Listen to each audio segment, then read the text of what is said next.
ఈ మధ్య కాలంలో ఏపీ పోలీసుల తీరుపై పలు సందర్భాలలో హైకోర్టు నిప్పులు చెరిగింది. వ్యక్తులపై కేసులు పెట్టడం, వారిని కొట్టడం, లోపలేస్తున్నారు అని అదేనా పోలీసులు చేయవలసిన పని అని నిలదీసింది.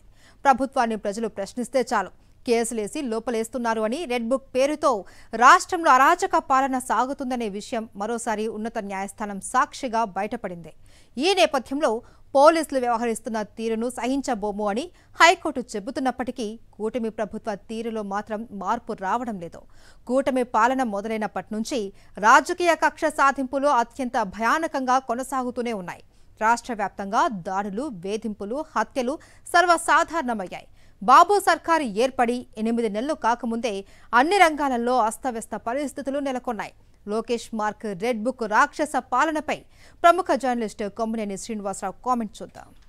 ఆంధ్రప్రదేశ్లో భారత రాజ్యాంగం అమలు కావడం లేదని, రెడ్ బుక్ పేరుతో అరాచక పాలన సాగుతోందని గౌరవ ఉన్నత న్యాయస్థానం సాక్షిగా మరోసారి బయలుపడింది. ఏపీ హైకోర్టు వారు నిర్ఘాంతపోయే విధంగా పోలీస్ శాఖ పనిచేస్తోంది. పోలీసులు ఇష్టారాజ్యంగా అరెస్టులు చేసి పౌర హక్కులు, మానవ హక్కులను హరిస్తున్నారు. కేసులు పెట్టకుండా ఎవరిని పడితే వారిని పోలీసులు అదుపులోకి తీసుకుని నిబంధనల ప్రకారం కోర్టులో ప్రవేశపెట్టకుండా అరెస్టును చూపడం లేదన్న ఆరోపణలు అనేకం వస్తున్నాయి. దానిపై సంబంధిత వ్యక్తులు కోర్టులను ఆశ్రయించవలసి వస్తోంది. న్యాయ వ్యవస్థ గట్టిగా ఉండకపోతే పోలీసు శాఖ ఎలా డంకీ ఇవ్వడానికి ప్రయత్నిస్తుందో ఏపీ హైకోర్టు వారికి స్వయంగా అనుభవం అవడం విశేషం. పల్నాడు జిల్లా మాచవరం పోలీసులు చేసిన అక్రమ అరెస్టులపై కొద్ది రోజుల క్రితం వచ్చిన పిటిషన్ విచారణ సందర్భంగా హైకోర్టు కీలకమైన వ్యాఖ్య చేసింది. పోలీసులకు తమ ఆదేశాలంటే గౌరవం లేదని, సీసీటీవీ ఫుటేజీని సమర్పించాలని కోరినప్పుడే అది మాయమవడం ఏమిటని గౌరవ న్యాయమూర్తులు ప్రశ్నించారు. ఆ ఫుటేజీ మిస్టీరియస్గా ఎలా కనిపించకుండా పోతోందని కూడా వారు విస్మయం వ్యక్తం చేశారు.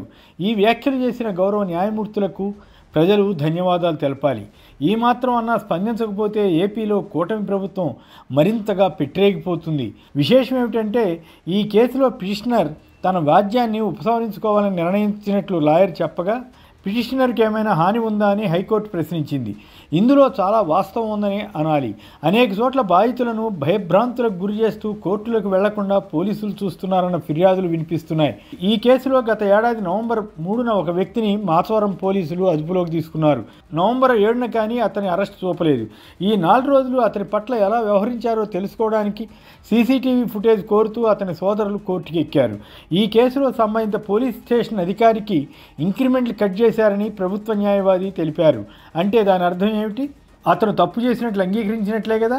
పోలీస్ శాఖ నిబంధనలు కాకుండా ఎక్కడికక్కడ టీడీపీ నేతల రెడ్ బుక్ను ఫాలో అవడమే కారణమని వేరే చెప్పనవసరం లేదు. అందుకే ఈ రెడ్ బుక్ను వైసీపీ నేతలు పిచ్చి కుక్కతో పోలుస్తున్నారు. కొద్ది రోజుల క్రితం ప్రముఖ సినీ దర్శకుడు రామ్ గోపాల్ వర్మను ఒంగోలు పోలీసులు 9 గంటల పాటు విచారణ చేశారని వార్తలు వచ్చాయి. ఆయన ఎప్పుడో చంద్రబాబు, పవన్ కళ్యాణ్లపై ఏదో పోస్ట్ పెట్టారని చెప్పి ఇప్పుడు మనోభావాలు దెబ్బతిన్నాయనంటూ ఎవరో టీడీపీ కార్యకర్త కేసు నమోదు చేయగానే పోలీసులు వాయువేగంతో స్పందించి విచారణకు పిలిచారు. వర్మకు ముందస్తు బెయిల్ వచ్చింది కాబట్టి సరిపోయింది, కానీ లేకుంటే ఆయన ఈ పాటికి జైల్లో ఉంచేవారేమో తెలియదు. రఘురామకృష్ణరాజు పెట్టిన మరో కేసులో గుంటూరు ప్రభుత్వం మాజీ సూపరింటెండెంట్ ప్రభావతిని కూడా అలాగే 9 గంటలు విచారించారు. రఘురామకృష్ణరాజు కులాలు, మతాల మధ్య ద్వేషం రెచ్చగొట్టేలా నిత్యం మాట్లాడారన్న కేసు ఎటుపోయిందో కానీ తనను హింసించారని ఆయన చేసిన ఆరోపణలపైనే పోలీసులు ఇప్పుడు శ్రద్ధ పెట్టారు. జిందాల్ అనే పారిశ్రామికవేత్తపై కూడా అక్రమ కేసు పెట్టడంతో ఏపీకి రావాల్సిన పెట్టుబడులు, పరిశ్రమలు రాకుండా పోయాయన్న అభిప్రాయం వచ్చింది. మరో ప్రముఖ సోషల్ మీడియా యాక్టివిస్ట్ ఇంటూరు రవికిరణ్పై 20కి పైగా కేసులు పెట్టి తీవ్రంగా వేధించారు. రాష్ట్ర వ్యాప్తంగా ఉన్న పోలీస్ స్టేషన్ల చుట్టూ తిప్పారు. మాజీ ముఖ్యమంత్రి వైఎస్ జగన్ కుటుంబంపై ఎంత నీచాతి నీచంగా పోస్టులు పెట్టారో తెలిసిందే. మాజీ మంత్రి అంబటి రాంబాబు తన కుమార్తెలపై దారుణంగా పోస్టులు పెట్టారంటూ ఫిర్యాదు చేసినా పోలీసులు పట్టించుకోకపోవడంతో ఆయన హైకోర్టుకు వెళ్లి తన కేసును తానే వాదించుకోవాల్సి వస్తోంది. టీడీపీ కార్యకర్తలు, నేతలు ఎంత విధ్వంసానికి పాల్పడుతున్నా వారి జోలికి పోలీసులు వెళ్లడం లేదు.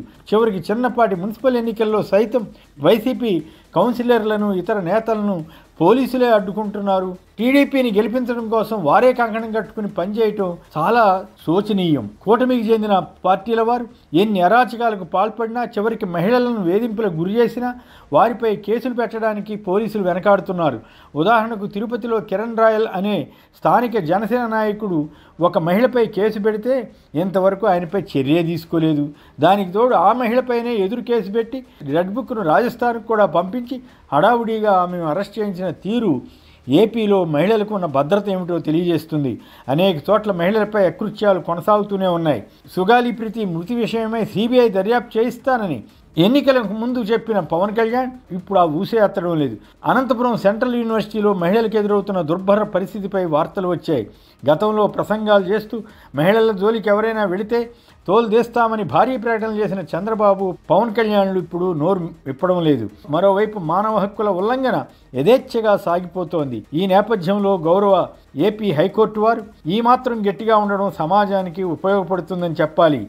ఏదేమైనా ఏపీలో ప్రజల హక్కులకు ఏ స్థాయిలో విఘాతం కలుగుతున్నదో వివరించడానికి ఇవన్నీ నిదర్శనాలు.